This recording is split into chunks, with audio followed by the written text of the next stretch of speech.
নাকুসু আলাইহিম কামা আবনাইনা মিনাল আরদ। ও নবী, আপনি আপনার উম্মতদেরকে আদম আলাইহিস সালাতু ওয়াস সালামের সত্য ঘটনাটা বলে দিন। আদম আলাইহিস সালাতু ওয়াস সালামের দুই পুত্রের কোরবানির বিষয়টা বলে দেন, কিন্তু করোনাটা কোরআন ফাতুমিনা মিন আহাদিহিমা ওয়া লাম ইয়াতাকাব্বাল মিনাল্লাহ। তারা দুই ভাই যখন তাদেরকে আল্লাহ তাআলার হুকুম তাদের সামনে পেশ করা হলো, দুই ভাই বলল, এক ভাই বলল আমি আল্লাহর হুকুমের কাছে ব্যস্ত, আরেক ভাই বলল না না এটা আমি কখনো মানি না। সে এক পর্যায়ে রাগান্বিত হয়ে গেছে। রাগান্বিত হয়ে বলে, আমি তোমাকে হত্যা করব। কি করব বলে? কাবিল তার হাবিব ভাইকে বলে আমি তোমাকে হত্যা করব। আমার তোমার কোরবানি কবুল হয়েছে, আমার কোরবানি কবুল হলো না, এটা আমি মানতে পারি না।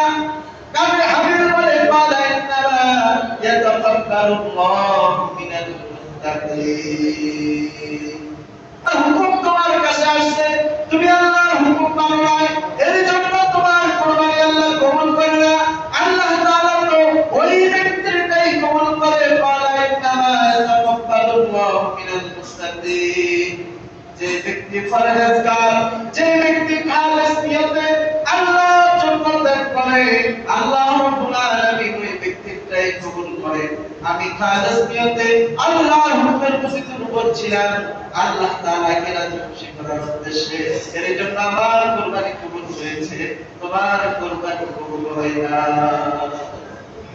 সে বলে যায় তাসান্তাই লাইয়া এদের কারিতা পুতুলাই মা আমার বাসুতিনিয়া ইলাইকা লিয়াকুতুলা। এখন আমি তোমাকে হত্যা করব, কারণ আল্লাহ তাআলা আমার কুরবানি কবুল করে নাই এবং আমার সুন্দরী বোন তুমি বিবাহ করবা, এটা আমি মানতে পারি না। হাবিল বলে, তুমি আমার দিকে হত্যা করার জন্য যদি হাত বাড়াও, আমি তোমার কাছে তোমাকে হত্যা করার জন্য তোমার দিকে হাত বাড়াবো না, কারণ ইন্নী আখাফুল্লাহ রাব্বাল আলামিন। আমি তোমার সেই রবকে ভয় করি যেই রব গোটা পৃথিবীর গোটা জাহানের প্রতিপালক, আমি তাকে ভয় করি, তার ভয় আমার অন্তরে রয়েছে। তুমি যদি আমাকে খুন করতে চাও করতে পারো, কিন্তু আমি তোমাকে হত্যা করব না। কে বলে? হাবিল বলে। কাবিল রাগান্বিত হলেন, যত কথা শুনে কাবিল আরো রাগান্বিত হয়, আরো রাগান্বিত হয়।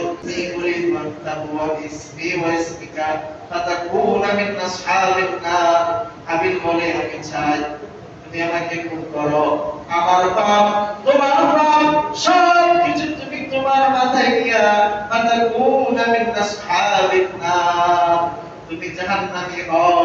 ওয়াদালিকা জাযাউল যালিমিন। আল্লাহ জালেমদেরকে এভাবে শায়েস্তা করে থাকেন। আল্লাহ জালেমদেরকে কিভাবে শায়েস্তা করে? এই যারা অন্যায়ভাবে মানুষকে হত্যা করে, মানুষের উপর জুলুম করে, মানুষের সম্পদ মেরে দেয়, আল্লাহ তাআলা তার পাপ সহ এর মাথার উপর চাপায়া দিয়ে আল্লাহ তাআলাকে জাহান্নামী বানায় দেয়। বলে নাউযুবিল্লাহ। হাবিল বলে, আমি তোমাকে হত্যা করে তোমার পাপ আমি আমার ঘাড়ে আনতে পারবো না। কাবিল, তোমার যদি মন চায় তুমি আমাকে হত্যা করতে পারো, আমার পাপ তোমার ঘাড়ে নিতে পারো, ফলে তুমি জাহান্নামী হবা। ওয়াদালিকা জাযাউল যালিমিন। আর জালেমরা আল্লাহ তাআলার কাছে এভাবে তাদের প্রতিশোধ পেয়ে থাকে। কাবিল রাগান্বিত, আরো রাগান্বিত হয়ে গেলেন। ফাতাওয়াআনাহু নাফসুহু ওয়াত্তা আখিহি ফাকাতালাহু ফাআসবাহা মিনাল খাসিরিন। তার নাফস আরো রাগান্বিত হয়ে গেল। কাবিল সত্যি আবার তার ভাইয়ের দিকে খুন করার নিয়তে হাত বাড়ালো, এক পর্যায়ে তাকে হত্যা করে ফেললো। কাকে হত্যা করলো বলে? তার আপন ভাই হাবিলকে। কাকে? হাবিলকে হত্যা করে কাবিল ক্ষতিগ্রস্তদের অন্তর্ভুক্ত হয়ে গেল। কিন্তু খুন করে এখন হতভম্ব অবস্থায় দাঁড়িয়ে আছে। কি করব? আমি যে রাগের মাথায় আমার ভাইকে খুন করে ফেললাম, এখন কি করব? আল্লাহ তাআলা ঘটনা আরো বর্ণনা করেন। বাবা আল্লাহু কুরাবান ইয়াবহাতু ফিল আরদি লিউরিয়াহু কাইফা ইওয়ারি সে দাঁড়িয়ে দাঁড়িয়ে আফসোস করতে লাগলো, হায় হায় আমি আমার ভাইকে খুন করে ফেললাম, এখন তার লাশটা আমি কিভাবে আমি কি করবো? এই লাশকে পোড়াবো নাকি মাটি খনন করে কবর দিব না কি করবো? লাশ দিয়ে সে এখন বিপদে, কি করবে? এই লাশ কোথায় হেফাজত করবে? আশ্চর্য হয়ে দাঁড়িয়ে আছে। আল্লাহ তাআলা কয়, আমি তার জন্য তাকে শিক্ষা দেওয়ার জন্য একটা কাক পাঠালাম। কি পাঠালাম বলে? কি পাঠাইলো বলে? এখানে ভালো একটা শিক্ষা আছে, কেমন না করলে শেষ। কি পাঠাইছে বলে? কাক পাঠাইছে, কাক। তাবারাকাল্লাহু তুরাবা ইয়াবহাসু ফিল আরদি লিইরিয়াকুম কাইফা ইউহি সাওতাকি ওয়া আসবাহা মিনান নাদিমিন। ওই কাক আয়েশা কাবিনের সাথে মাটি খুঁড়তেছে, পাও দিয়া মাটি খুঁড়তেছে, মাটি খুঁড়তেছে, বিশাল একটা খনক করলো, তার মধ্যে একটা লাঠি কেটে মাটির ভিতরে দিল, দিয়ে আবার মাটি, যে মাটিগুলা তুলছে ওই মাটিগুলাকে আবার পাইনা ওই মাটিটাকে পুরা দিতেছে। কাবিনকে শিক্ষা দিতেছে, তুমি মাটি খনন করো। কি করো? মাটি খনন করো, একটা কবর তৈরি করো, আর এর মধ্যে রাখো, তারপরে মাটি দিয়ে চাপা দাও। তাহলে কবর, আপনাকে যদি কেউ জিজ্ঞাসা করে, আপনি যে মুসলিমদের রীতিনীতি অনুযায়ী কবরের মধ্যে আপনি লাশ দাফন করেন, সংরক্ষণ করেন, হেফাজত করেন, কার থেকে শিক্ষা নিলেন? এটা কিভাবে শিক্ষা দিল? কে শিক্ষা দিল? আপনি তখন বলবেন, আমার কোরআন থেকে আমি জেনেছি। এটা আমাকে এই আল্লাহ তাআলা কাকের মাধ্যমে আমাদেরকে শিক্ষা দিয়েছে। কথা ঠিক না বেঠিক? কিসের মাধ্যমে শিক্ষা দিয়েছে? কাকের মাধ্যমে। তখন সে ওই কাক থেকে শিক্ষা গ্রহণ করে নিজের ভাইয়ের জন্য কবর তৈরি করলো, সেখানে ভাইকে রাখলো, সেখানে তাকে দাফন করলো। বুঝে থাকলে বলে, কোরবানের সূচনা ইসমাঈল আলাইহিস সালাম থেকে শুরু হয়েছে নাকি হযরত আদম আলাইহিস সালামের জীবন দশায় তার দুই সন্তান থেকে শুরু হয়েছে? কখন থেকে শুরু হয়েছে বলে? আদম, একটা ছেলে একটা মেয়ে, এইভাবে আল্লাহ তাআলা আদম আলাইহিস সালামকে সন্তান দিলেন। এখন সন্তানরা যখন বালেগ হইল, তখন বিবাহ দিতে হবে না এদেরকে? এখন বিবাহ দেওয়ার জন্য আরেকটা মা কোথায় পাবে? আরেকটা বাপ কোথায় পাবে? মা তো ছিল একটা, বাপ তো ছিল একটা, জন্মগ্রহণ করছে এক বাপের, জন্ম নিছে এক বাপের, ফেলে ধরছে একই মা, বিবাহ কেমনে হইল? কারণ আল্লাহ তাআলা হুকুম করলেন, আগে যে দুইজন গর্ভবতী হওয়ার পরে আগে যে দুইজন আসছে, ছেলে এবং মেয়ে, ছেলে এবং মেয়ে, যমজ প্রথমে যারা আসছে তারা আমার ভাই বোন বলে গণ্য হবে তাদের জন্য, তখনকার জন্য। আর পরে যারা আসছে তারা ওদের রক্তের ভাই বোন বলে গণ্য হবে না। পরে যে দুইজন আসছে ওরা হইল তাদের থেকে আলাদা। তাহলে যে দুইজন একসাথে আসছে, এই দুইজনের মধ্যে বৈবাহিক সম্পর্ক হারাম, অর্থাৎ একজন একজনকে বিবাহ দিতে পারবে না। আইকা সবাই কথা বলেন, আইকা। পরে যে দুইজন একসাথে আসছে তারা একজন একজনকে বিবাহ করতে পারবে না। আইকা আল্লাহর আইন কি? আল্লাহ কয়, এখন তুমি চেষ্টা করো, আগে যে বোন আসছে ওই বোনকে পরের ভাইয়ের সাথে, আগে যে ভাই আসছে ওই ভাইকে পরের বোনের সাথে বিবাহ বন্ধনে আবদ্ধ করো। হুকুম কার? হুকুম কার? আদম আলাইহিস সালাম দুই সন্তানকে ডাক দিলেন, ও আমার সন্তানেরা, তোমরা তো বালেগ হইছো, এখন তোমাদেরকে বিবাহ করাইতে হবে, আমার দায়িত্ব। এখন আল্লাহ তাআলার হুকুম আসছে, হাবিলের সাথে যে বোন আসছে তাকে কাবিল বিবাহ করবে, কাবিলের সাথে যে বোন আসছে তার সহোদর বোন তাকে হাবিল বিবাহ করবে। আল্লাহ তাআলার আইন এভাবে আমার কাছে আসছে, এখন তোমরা বিবাহের জন্য প্রস্তুতি গ্রহণ করো। এই হাবিল কয়, জি আব্বাজান, আপনার এই পরমাণু আমি শুরু করছি, আমি প্রস্তুতি নিচ্ছি। কাবিল বলে, অসম্ভব। আব্বাজান শুনেন, আপনি যে হুকুম জারি করছেন এই হুকুম আমি মানি না, এই হুকুম আমি মানি না। কেন? কেন মানো না? বলে, আমার সাথে আমার সহোদর যে বোন এসেছে ওই বোনটা খুবই সুন্দর, খুবই কি সুন্দর, সুশ্রী, তাকে দেখতে শুনতে অনেক ভালো লাগে, অনেক সুন্দর লাগে।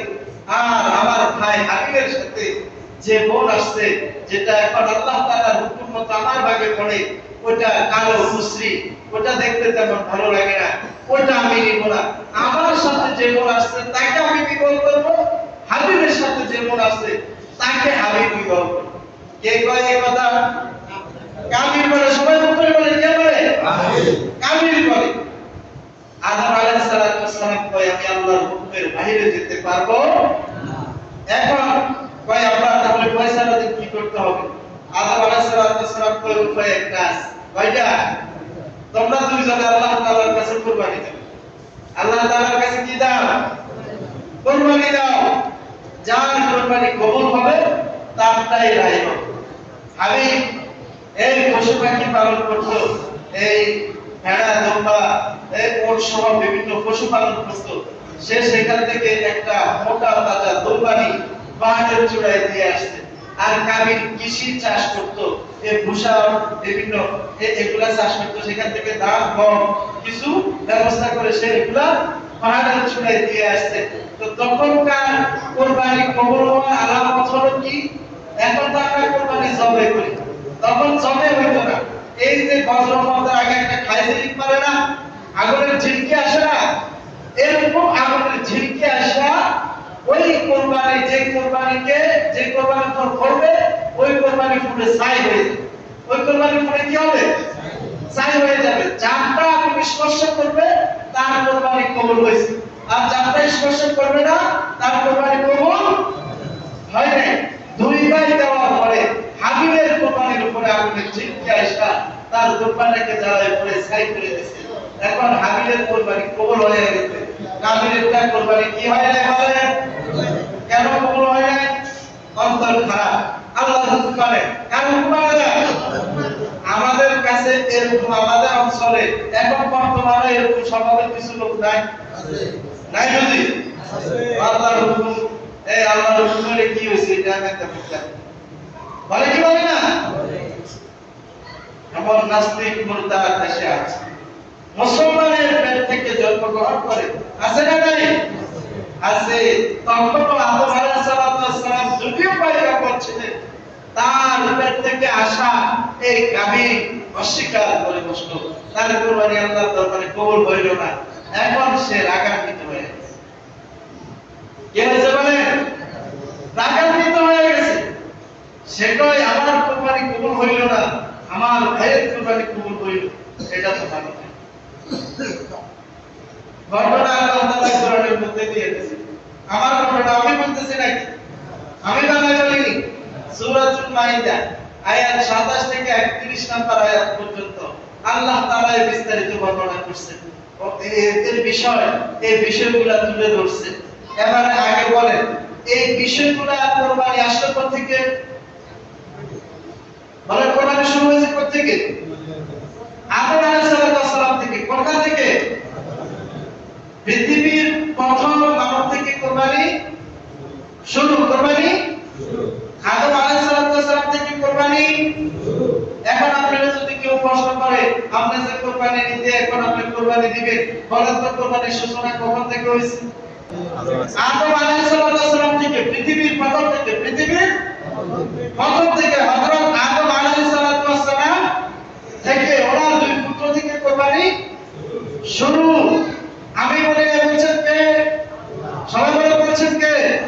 সূরাতুল মাইদা আয়াত 27 থেকে 31 পর্যন্ত আল্লাহ তাআলা বলেন ওয়াতলু আলাইহিম নাবা আবনাই আদম বিল হক إذ قربا قربانا فتقبل من أحدهما ولم يتقبل من الآخر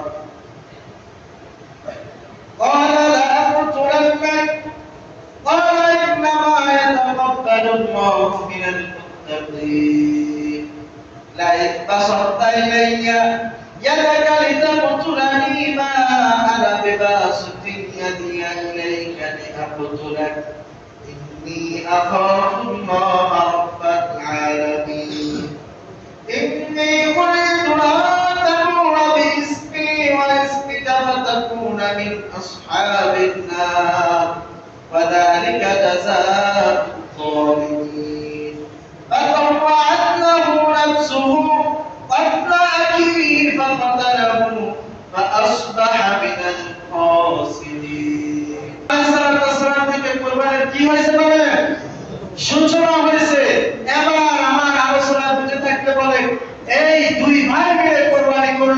কিন্তু একজনের কুরবানি কবুল হইল, আরেকজনের কবুল হইল না। একজনেরটা কবুল হইল, তারটা কেন কবুল হইল? সে কি বলছে? ওয়ালা ইন্নামা ইয়াতাকাব্বালুল্লাহু মিনাল মুত্তাকিন। আমার অন্তর ভালো, আমি আল্লাহ তাআলাকে, আল্লাহ তাআলার হুকুম আমার কাছে যখন যেভাবে আসে সেটাই আমি মানার চেষ্টা করি। তার প্রতি আমি দুর্বল, আমি পরহেজগার হতে চাই, তাদের মধ্যে থাকতে চাই। এর জন্য হাবিলেরটা কবুল করছে। হাবিলেরটা কি করছে?